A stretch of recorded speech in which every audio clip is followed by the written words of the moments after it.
वेदों तथा श्रीमद् भगवद गीता के ज्ञान को सरल रूप में समझाने वाले हमारे चैनल सनातन धर्म ज्ञान गंगा में आप सभी का स्वागत है। मेरे प्यारे कृष्ण भक्तों, आप सभी को जय श्री कृष्णा। मेरे प्यारे कृष्ण भक्तों, आज हम श्रीमद् भगवद गीता से अध्याय 8 के श्लोक 11 को भगवान श्री कृष्ण जी की कृपा से सरल रूप में समझने का प्रयास करते हैं। जय श्री कृष्णा।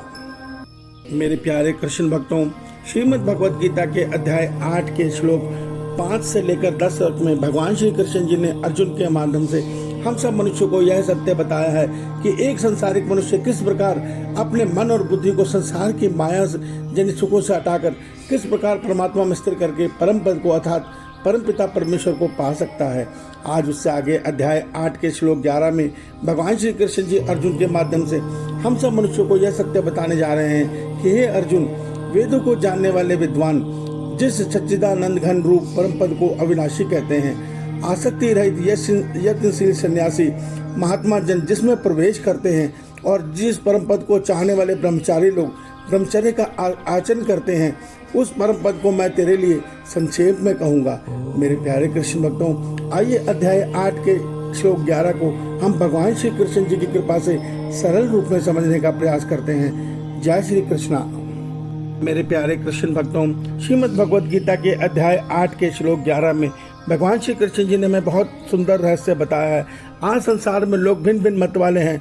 वेदों के जानने वाले ये कहते हैं परम पिता परमेश्वर निर्गुण निराकार है, अर्थात वो कभी मनुष्य रूप में जन्म नहीं लेते।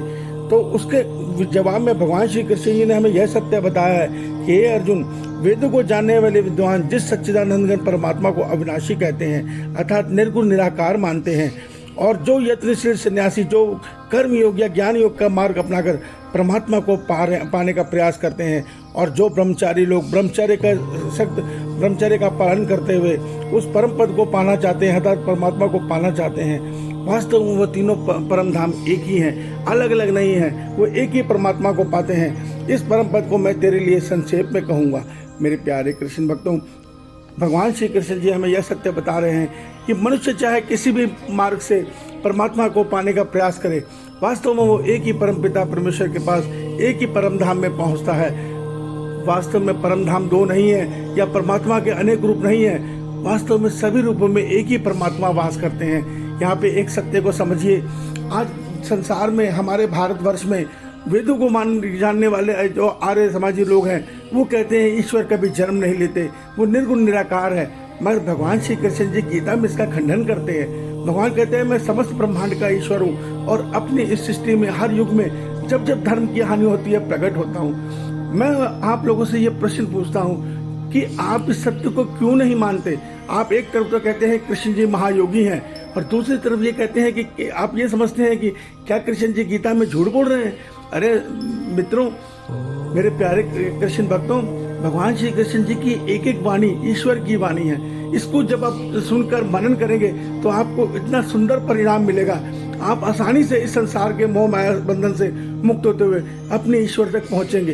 तो गीता को सत्य मानिए। गीता वेदों से भी ऊपर है। क्यों? गीता भगवान ने ईश्वर ने अवतरित होकर स्वयं मनुष्य के कल्याण के लिए बोली है। इस सत्य को समझिए। मेरे प्यारे कृष्ण भक्तों, आने वाले श्लोकों में भगवान श्री कृष्ण जी हमें उस परम पद को विस्तार से समझाने वाले हैं। इसलिए अध्याय 8 को ध्यान से सुने, समझें और मनन करें। इसी में हमारा कल्याण छिपा है। इस सत्य को समझिए। ईश्वर आपका कल्याण करें। जय श्री कृष्णा। जय श्री कृष्णा।